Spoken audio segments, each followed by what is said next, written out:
Thanks everyone, welcome to Terra Libre. Hopefully your week went well and you got coffee in you, you got some food, found the place okay. Hopefully this is a good end of your week and going into the weekend. What you learned here today, hopefully that is something that is memorable for you, inspirational, but most of all, something you can apply right away in your everyday lives, also in what you do for discussion on the creative side.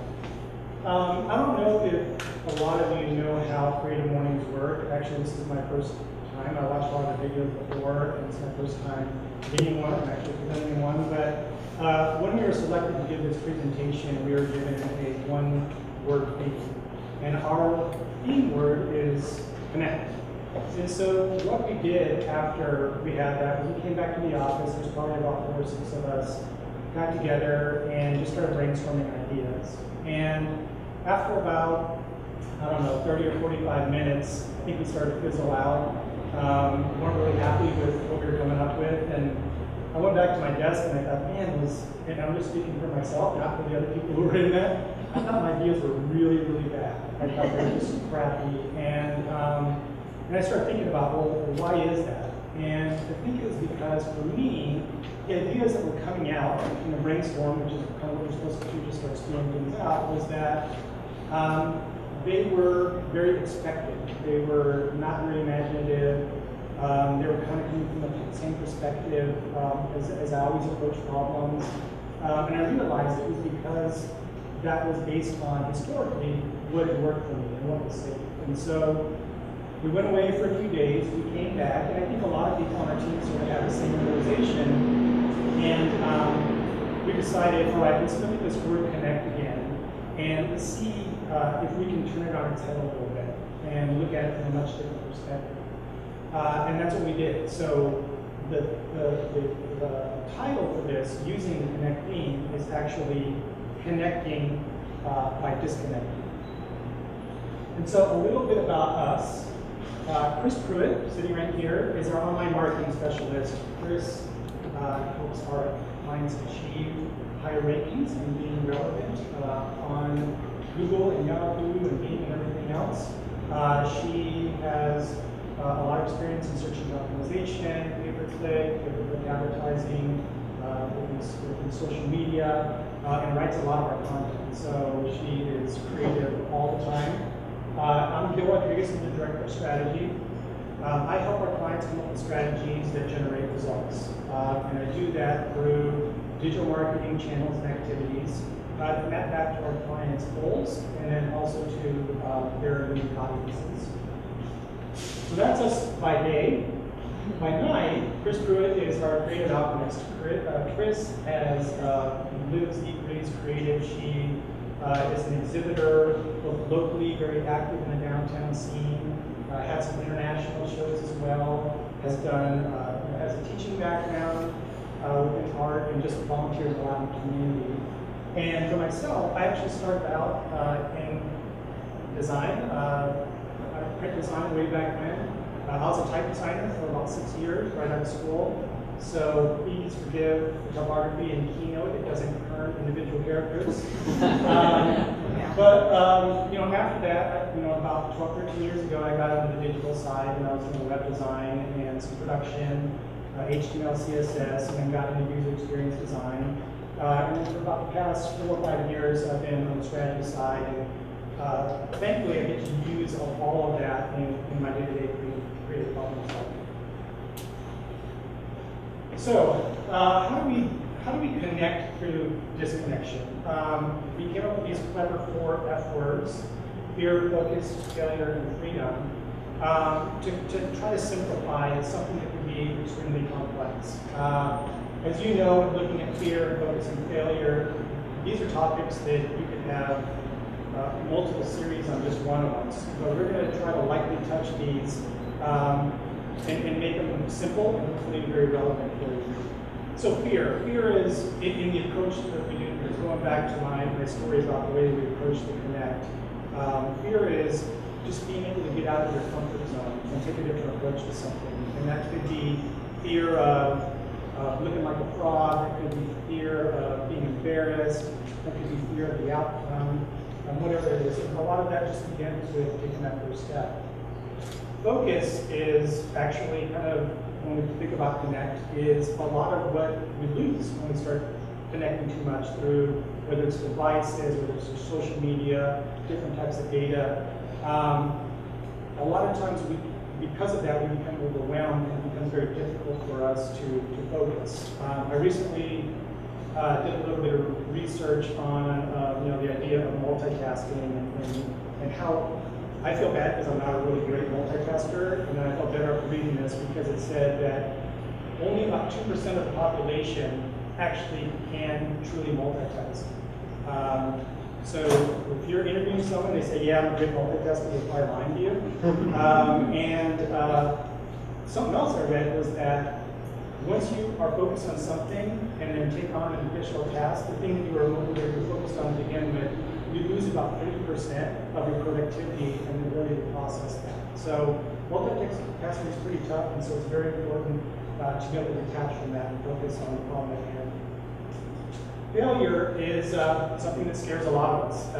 This is kind of a daunting picture, and it's the way we all look at it, but it shouldn't be that way. Failure is a part of the learning process, and we're going to talk about how to fail smart, how to actually prepare for failure, and most importantly, how to learn from it.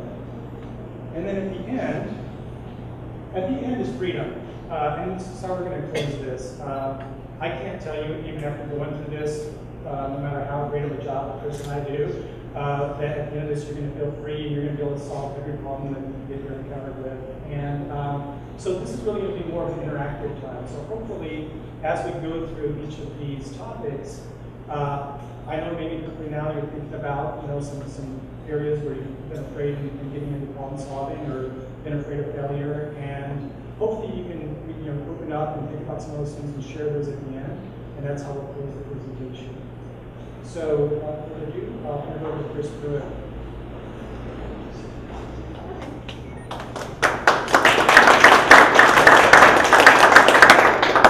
Thank you guys for coming today. I'm going to start off with the section on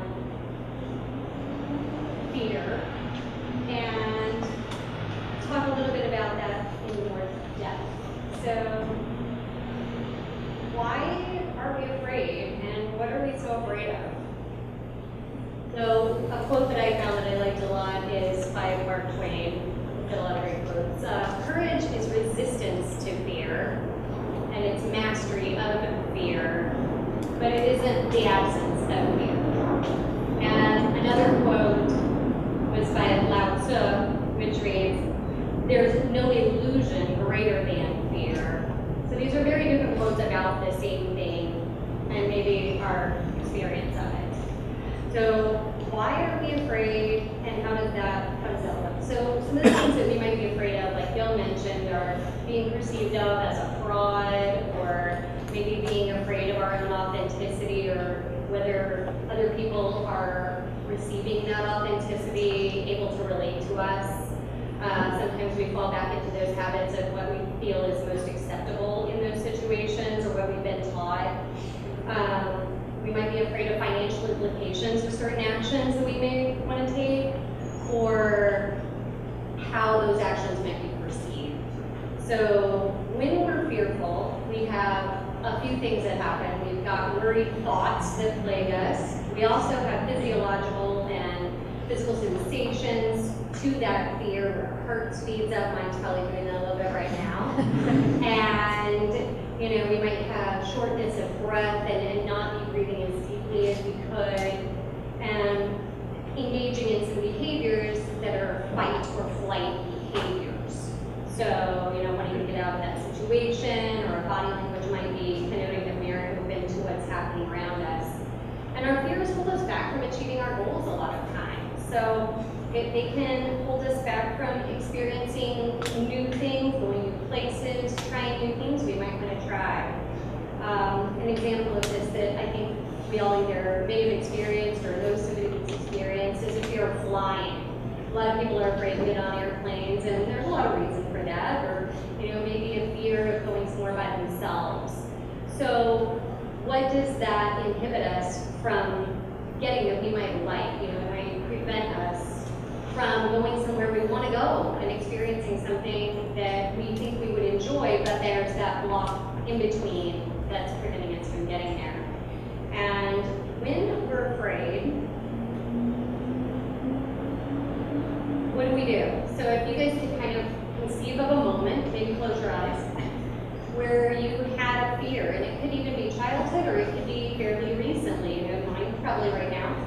So when we're afraid, if you'll just close your eyes and think about that dark place, and you know, even though our eyes are closed, we can think about when we're afraid of the dark. I have kids, and you know, there's times that I don't want to walk to the kitchen at night without turning a light on. So I'm going to be brave, and I'll turn the light on for you, sure.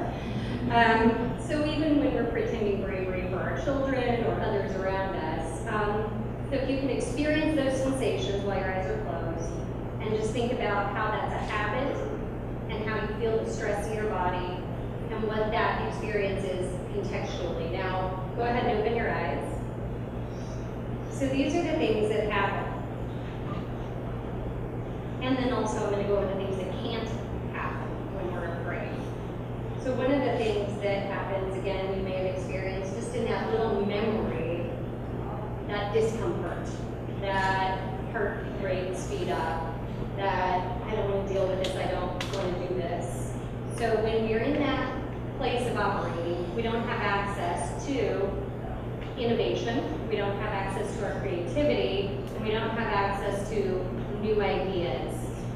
So we want to restore our comfort, our safety, and our security. So when we're looking at brain research, a lot of new information is out there about fear that wasn't before, and it's really fascinating. And I learned a lot of this just putting this talk together. It's pretty exciting stuff. So you've probably heard some of the buzzwords, neuroplasticity or contextual learning. And a lot of the research about the amygdala originally was thought that fear and panic were housed in this particular part of our brain, but that's really not entirely the case. Fear may sometimes originate there. It's sort of like your fire alarm. It's your alarm system. But then the rest of your brain responds to that alarm. And the research about that tells us that fear is habit plus stress plus the fear. And the example that I've got for this is about the amygdala being this alarm system. And it's from an article that just recently came out where Maggie Hope-Baker is interviewing neuroscientist Paul Whelan. And it's talking about how there's this misleading belief that there's certain parts of our brains that are designated to certain tasks or behaviors. And with fear, the amygdala sends the alarm, but then our prefrontal cortex can cancel that alarm. And that's where the context of fear comes in. And that's where our power to change our habits also comes in. So when we see a snake, we're going to respond to that snake with our fear, fight or flight, stress, whether we see the snake in nature hiking at South Mountain or in a cage at the zoo. So our body responds, but then our brain says, oh, I don't need to be afraid of this. And so that's how we can hack our brain and take advantage of this neuroplasticity that gives us that power to rechange and form new habits with things. It's not about the fear, but about changing the way the context of that fear affects us. And so it's really pretty fascinating when you start looking at it and start reading some of the articles that are out there about the social conditioning and habit forming. And they're using some of these fear studies now in diplomacy in Ireland. We can all use it here to tap into our creativity, because we know when we're afraid, we can't access the part of our brain that's creative, that the new things happen, that the good ideas come from. So that old belief that it's all here and we don't have control is really false, and we can take advantage of these new techniques. Now, how do we do this? And what do we learn from it? So we can notice and be aware when we're feeling the fear. We can look at the context and the circumstances that we're in, maybe afterwards, once we're through it, and change that context that we're looking at that situation through. Just change that lens. So that then, when we're in that situation again, we have that new information to not respond to the alarm the same way and go straight to that rational thinking part that we need to where we can access the things that are going to benefit us most. Because most of the time when we're in a meeting and we're feeling like, oh my God, we're put on the spot, it's not really a life or death situation most of the time. And we just need to get past our fear and speak up and not be so worried about seeming like a fraud or being authentic and throw that idea out there. So one thing that you can think about is the short-term pain for the long-term gain. And that's a phrase we've probably all heard. So that short-term pain, that discomfort in the moment, for the long-term gain of getting to a better place, collaborating, making your idea heard, and moving forward in a good, maybe innovative way. An example that I had recently of this is we switched my daughter's school. She's 10. So huge stress, big short-term pain for her, and me, because, I'm the devil. But the long-term gain, she's at a school where they have 8 classes, she plays music, she's at a performing arts school now. So to get her through that, new friends, new school, new habits, scary, to, wow, I get to be in a musical theater class, and I'm going to get up in the morning and practice this piano piece I learned at school at 7 in the morning. Long-term gains there, but it took, that short-term pain to get there and forming new habits and getting through that fear. And so trying new things can be really scary. Going to a new culture, new school, new job, being different, doing things alone. So what would you do if you weren't afraid? Did anybody try something unusual on their bagel this morning? We have a lot of toppings. Did anybody go for something different? 1, 2, 3. So when we're in these situations where we're unsure, just a simple thing, topping on a bagel, get out of that comfort zone, try something new. You're not risking as much as you might think you are. Your imagination is usually worse than reality, at least mine is. Like I was saying, it's going to be way worse than it turned out to be. And think about how to disconnect from those habits in context. So the context here, obviously you're not risking a whole lot to try a new bagel topping, but we do face fears where we are risking something, and to get through that habit and stress, to be able to get to that rational part of our brain and connect with that by kind of disconnecting from some of the things that hold us back and benefit all of us. So we know the first step is always the first. And I recently read an article actually yesterday in Fast Company that if you want to do something new and you set a goal, this was about a new goal app. And they did this data, took all of the people that actually achieved their goals and looked at what do they do different than everybody else. So how are they achieving all their goals? And they found that the people that achieve their goals are the ones that act on it within the first 6 weeks. So I'm going to challenge you guys. What's a fear you have, whether it's going out to eat by yourself, making a reservation to go on a vacation to a place you've always wanted to go, but just, even something small. Have you ever tried sushi? If you haven't, why not? So what's the first step that you would have to take to get through that fear? If the first step is having a conversation with somebody about it, if the first step is researching a place you want to go, maybe learning a new skill to move your career further ahead, just what is the first step? And then make sure you do it in the next 6 weeks. And then you're going to get through that first step and you're going to conquer your fear. So fear gives us a chance to explore our courage, and that's kind of my challenge, is for you to take the first step on what you might be afraid of. And then when you are, make the reservation, say hi, sign up for the class on Udemy or whatever skill sharing platform you'd like to use, and do that. So once we've taken the first step, and now we're there, how do we go to the next level? How do we take it to the next level? And that's where we need to be able to focus. And that can be hard. I mean, how many of you guys have put your phones in the basket? Yes, did anybody turn their phone off? So in a virtual world where we have a myriad of distractions, most of which we, distract ourselves with, how do we eliminate all of those to get to that place again in our minds where we can connect to our creativity? And the real world and the virtual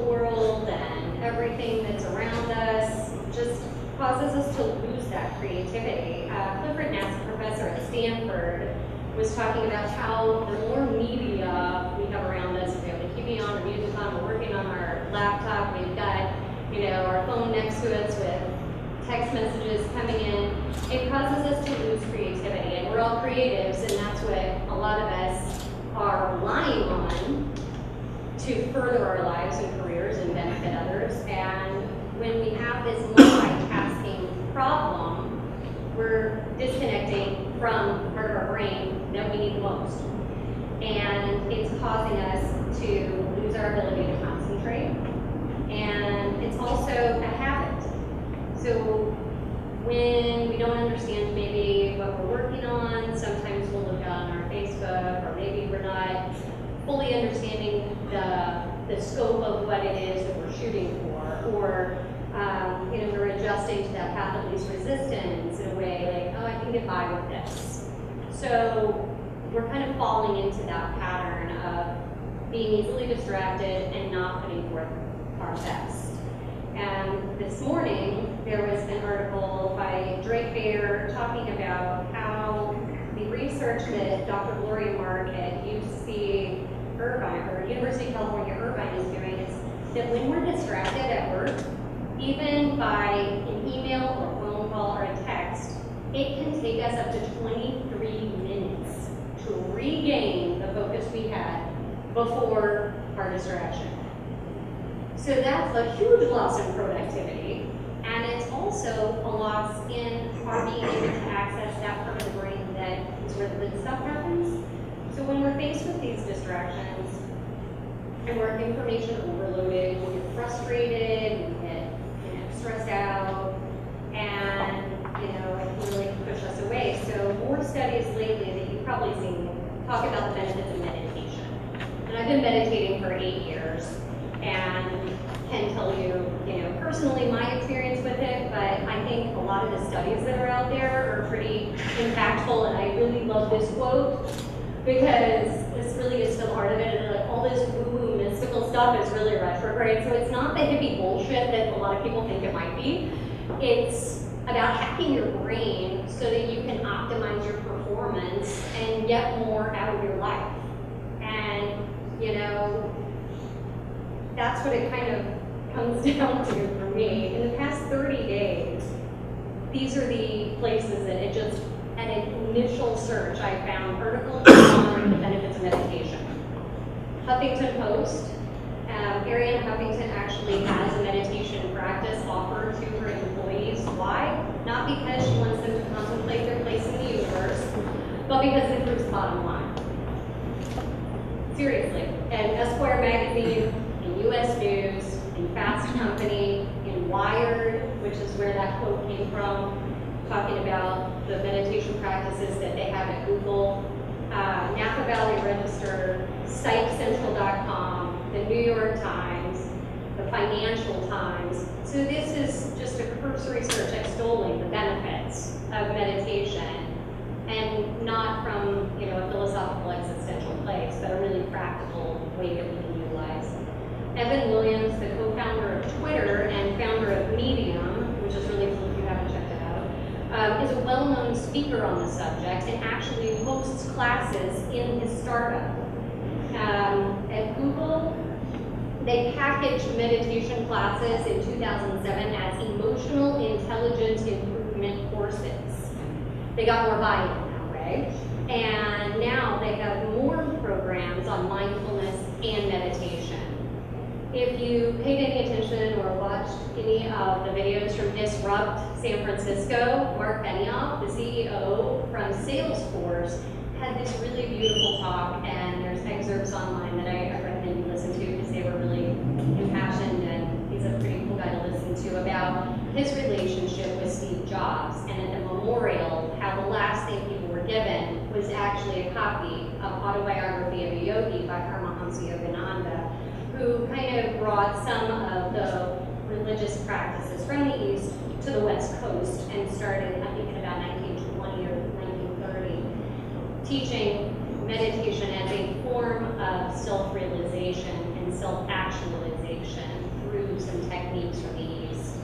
And that's a book that I've read, that I have, meditation 8 years ago, and now I've kind of moved on to different practices, but it's, worth a read if you're curious.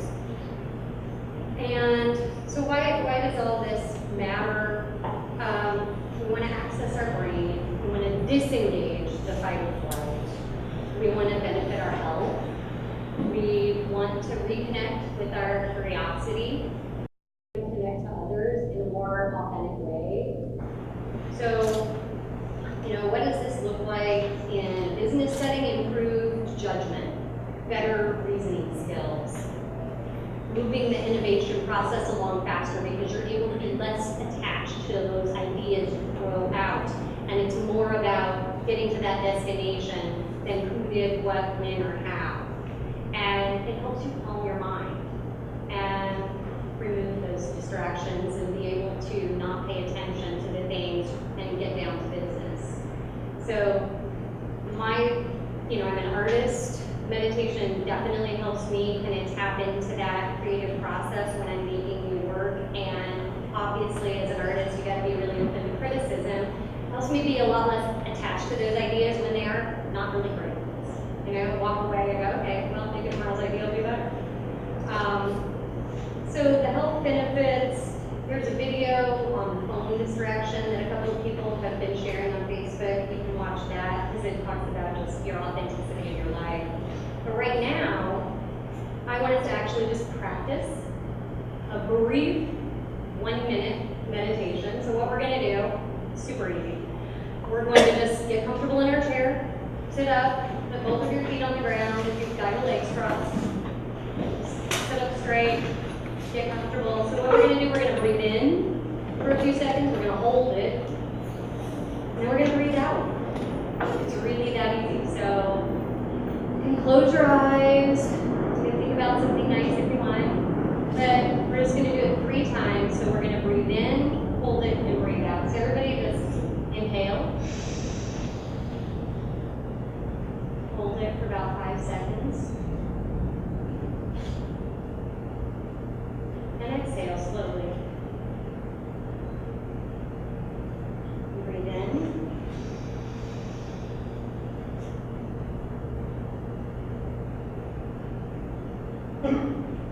Hold it. And exhale slowly.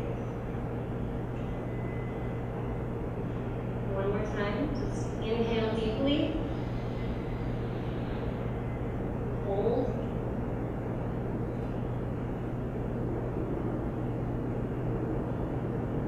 And exhale. You can do this anytime, any place, for as long as you think you need, and it helps you kind of come back to your breath and back to the present, turn off the fight or flight, and be able to focus on your tasks at hand. And now I'm going to let you guys get scared.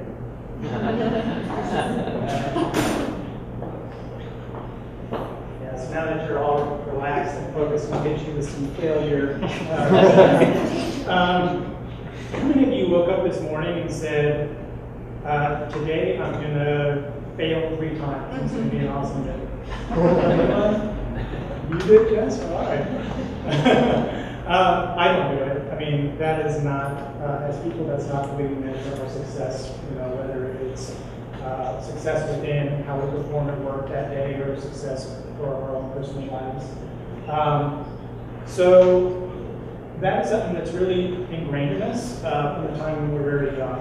When we're born and we're younger, we have a lot of curiosity, we're adventurous, we try different things. But our parents and other people try to teach us what's right and wrong. And so we are praised for doing things that are right, and we're reprimanded for doing things that are wrong. And so we become hardwired over a very short period of time, quickly, but then over a long period of time. This is kind of the way that we start to think, and thinking that failure is a bad thing. That's kind of the way society is for us. I want to share a story with you. It was actually shared with me from Elise, who's our marketing director, about a child in New York, and this is pretty recent. It's in the New York Times. And this kid, I think he was in kindergarten or first grade, was a high achiever. He was They took the top 10% to get into this school. He was the top 1% of that 10% that got into school. So really smart kid. He started bringing home bad grades, and his parents couldn't understand why, because he was so good at it, he was so smart at everything. And what they realized after talking to him and talking to his teachers is, yeah, he could do 9 things exceptionally well, better than any kid, probably even in that school. But the things that he couldn't do well, he completely avoided. And I think the case here was cursive. It's not, I guess it's not taught as much in schools as it used to be, but it was something that he just wasn't good at. And so he completely avoided it, and it made his overall grades come down. So what had happened was that for so long in his life, he was told how smart he was, to the point where when he was faced with something that was uncomfortable or unfamiliar or new he didn't just know, he would avoid that failure and just go the complete opposite direction. And what they found was this is something that was really common, not just in younger kids, but in high achievers in general. So they did some more tests, and this was also in the New York area, where they took 2 groups of kids, and they administered the same test to both groups. The test was an easy puzzle, and I think they actually told them, hey, this is a really easy thing to do. After they took the test, they took one group of kids and said, wow, you guys are really smart. And then they took the other group of kids and said, you guys really put forth great effort into that, so good job, you worked really hard. And then they told the kids, all right, we're going to give you another test. This one's going to be a little bit harder, but you're probably not going to do as well on this. Gave it to the kids that were told that they were smart, gave it to the kids that they told were hard workers, and who do you think actually came out as with the better test scores? And it was the kids who they told were hard workers, because they worked just as hard on that next problem as opposed to the others who were told they were smart and now faced with what they thought was a harder problem, actually performed less because they didn't want to not be called smart anymore. So, interesting enough, that's how we are in our society, and it's ingrained in us from a very young age. Unfortunately, it's what happens in our professional life as well. Companies spend a lot of money on the bottom line, they spend a lot of money on operational efficiencies, and when you focus on that as an organization, it creates this anti-failure bias. It's this whole idea of 99% defect-free. And us as people, we measure ourselves by the amount of mistakes that we make within the workplace. So, thinking back to the kid situation, if any of you are parents, how many times do you talk to your kids about when they do a test and they bring the test home, how much of you do not look at the grade at the top of the test first and say, what did you learn from taking this test? Most of us don't do that. We look at, well, did you get an A or did you get a B on the test? And not, did you get a C? That's okay, but what did you learn from the test? Same thing within business. Businesses now praise success, which is great, but success usually happens at the end of the process. Whether there was failure that happened along the way or not, the end result is really what's measured. So within business, businesses need to learn how to praise employees for that learned behavior, the process that they go through, the failures that they make, in order to get to that final success. So in terms of innovation, innovation cannot happen without failure. We need failure in order to experiment. We need it to collaborate. We need it to iterate. We need it to come up with new concepts. And so what are businesses doing about this? I read, and it's probably been, gosh, almost a year ago, about this company, I think it was an agency, that was hosting these things called Failure Fridays. And probably about this time of the day, they would get together and they would talk about all the failures that they had that week. I don't know about you, but if my boss was in that meeting, I may not be as open to talking about all the failures that I had that week. But the purpose of that is to get it out in the open and get people comfortable with talking about that, but more importantly, with being able to share what their experiences were and what they learned from it, and hopefully other people within that room to learn from other people's mistakes as well. Facebook, you guys probably have seen this quote before. They have this plastered throughout their building, and it's move fast and break things. Unless you're breaking stuff, you're not moving fast enough. This is really their culture, and a lot of that is evident in just some of the practices that they have, not only day to day, but also just from a developer and coding practice, where they will do these things called hackathons. I don't know if maybe you've heard of those at Facebook. I think they are a couple times a month, and they send out an email with a topic, an idea, and they get all these people together, and the only rule is you can't work on anything that you're working on at work. And so part of that is that they break down these barriers. There's no longer the worry about processor speed. There's no longer the worry about integration. There's no longer the worry about budget and timeline.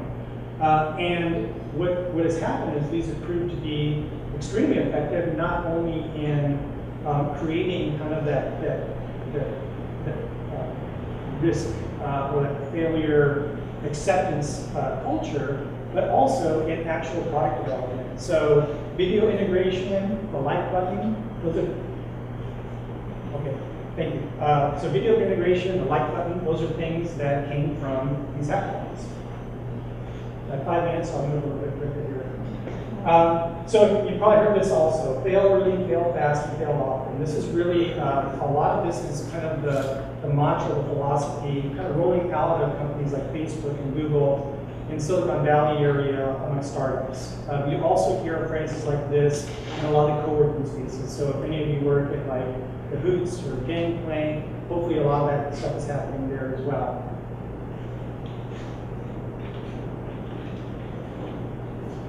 What this is helping to achieve is people are actually now being a little bit more okay, but also more accepted with failure. It used to be that if you were interviewing for a job, if you failed at something, you wouldn't even put on your resume. Nowadays, it's actually more accepted, but what they really want to know is, what did you do after that failure? Did you pick yourself up? Did you move on? Did you, were you successful in other ventures, or what did you do with that? And those are the things that are really important to companies now. So on a larger scale, how do we look at this this concept of failure avoidance and actually learning from that? And so I actually read there was a YouTube video that I listened to from Ray Nelson, who used to work for Pixar, now works for Apple as the director of Apple University. So he goes around and talks to probably groups like this about innovation. He's also the person who talks within the organization at Apple about continuing to be innovative in practices and things like that. He actually told a story about this story about NASA, which is how do you plan for something super innovative that hasn't been done before, like putting a man on the moon. And so NASA started with looking at kind of the pedigree of pilots and astronauts, people within that space. And what they found was there were a lot of people out there that were good pilots, that had a lot of certifications, that had a lot of experience. But they also found out that wasn't enough to put a man on the moon. How do you measure for that? And so what they realized is that they need to find someone who had failed but then had recovered. And the problem with that in NASA was a lot of people failed, were test pilots, and they died. And so they didn't have that group to pull from anymore. So they started looking at other groups that had faced adversity, had maybe been a part of some of these failed missions, and had come out victorious and succeeded. So one of the things, I think the problems or the issues now with this whole idea of failing fast, failing often, failing early, is that, let's be realistic, a lot of us can't do that in the kind of companies that we work in. So I think that there is actually smart ways to fail. And when I think of failure, I think of it, actually I read a definition that was kind of broken up a couple different ways. And they broke it into two categories. There's honest failure and there's incompetent failure. And the honest failure is when you honestly you do your homework, you approach a problem, you try your best, and you fail. Incompetent is you just show up and you jump into it head first, you fail, and you expect that to be okay. So being smart about failure is something that I think you can definitely plan for. And the first way is just assessing the situation. So in the startup world, they're allowed to, or it's a little bit easier for them to fail because a lot of times it's very small groups of people. And if you fail, there's not 100 or 200 or 2,000 people out of a job the next day because of the one mistake that you made. Part of that also is that it's a little bit easier because it's easier to start a company now than it used to be. You could spin up an e-commerce site in a day and be open for business. So assessing what some of those consequences are, assessing what the situation is, assessing what kind of research do I need to do in order to be successful, and what are the implications of that. And then, which leads to research. A lot of these companies that fail are using that failure as research, and that's not the way to do it. Actually do your research and use that to validate. Experimentation. So experimentation really is setting ourselves up for failure in very small increments.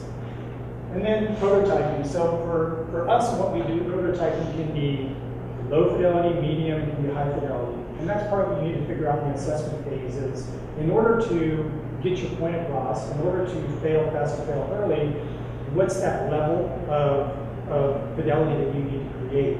For some people, depending on who your audience is, it could be a sketch. I mean, it could be, a quick sketch on a piece of paper, but if your audience isn't going to get it to that, you might need to reconsider how you need to approach that problem. Collaboration, I think, is big, and a lot of people don't do this. For us, we try to collaborate with our clients as much as possible. And it's not just something we say, we actually practice Agile methodology, which is all about collaboration. It's all about iteration, making mistakes, making them early, correcting those mistakes, getting the client's feedback on those, working on those for a couple weeks, demoing that to the client, and then going on to the next thing and going through the same process over and over again. So again, these are just some of the ways, and there's a lot of other ways that you can actually start planning for failure and being smart about it. So freedom, and good thing because I'm almost close to being out of time. So the things that we talked about today, when you think about this in terms of freedom, is it freedom to take the first step? Is it freedom to remove distractions? Is it freedom to recover from the errors and mistakes that you made? Hopefully all of these lead to the freedom to connect. And this is where I'd like to open it up and ask, what about you? What does this mean to you? Can you share experiences of either failure or being fearful or focusing, some of the ways that you do, and we can kind of take it from there. And that's the end of the presentation, by the way. So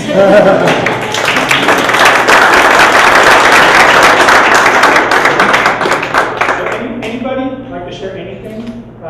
As we kind of got through some of these things. Yes? At least for me, I get the most distracted when I start worrying about my income or loss of income. But when I quit worrying about that, since I'm an artist outside of my job, so it doesn't matter if I fail in that. I mean, it would be embarrassing if something was a failure, but I'm not worrying about the money in that at this point, so that gives me more freedom. But I know everybody has bills, so it's hard to, if it's your actual job or your income, it's hard to remove that distraction. But at least for me, it works when I forget about it and just. How do you not worry about the money? Well, I have a day job, that's why, but I'm not an artist in my day job. I go okay. to my job and I get my paycheck. So, Okay. and for me, I need that. If I had unlimited hours, I would squander my free time anyway. So even that doesn't keep me from. That's not the real reason that I don't always work on art, but it's different for everybody. Yeah. Some people that's their actual job, so I don't know how to do that. Yeah. That's the $1 million question for Yeah, me then. absolutely. If I finish the job. Yeah. Cool. Thank you. Anyone else?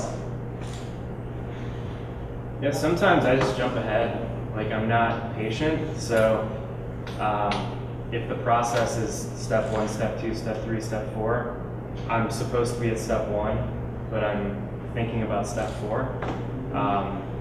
And that can definitely muddle success. And even, I mean, you're going to fail much quicker that way, which is, I suppose, a good thing. But if you're supposed to, follow a process to get to the end product or to get to the end result, that can really slow things down. So, Yeah, I think that's that assessment part. yeah. Kind of chopping it up into little sections so you're not skipping from 1 to 2 to 3, you're moving through those steps faster. Right. Anybody else?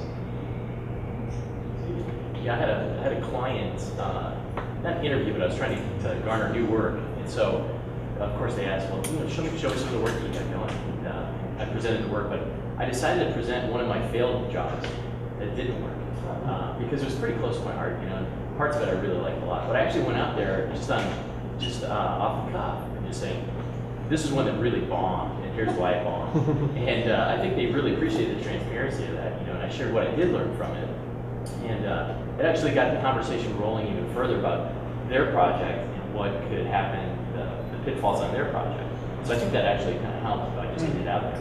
Yeah, that's cool. That's awesome. I actually one time used to save all my failed projects, but I never want to look at them again. And one time I actually resurrected one and used it, and it was probably one of the best designs I've ever done. Went through smoothly, and it was hard for me to pull it back because I usually don't like anything that I did yesterday. So, well, yes. I just failed at trying to find the bathroom. You go the wrong one? Trying to like not interrupt and And the thing is that you're embarrassed. The thing is, one thing there is no computers. I do. I used to have the bathroom. So where's the bathroom? So where are the bathrooms? Right here. Big sign up there. Anything else? Cool. Well, thank you all for coming.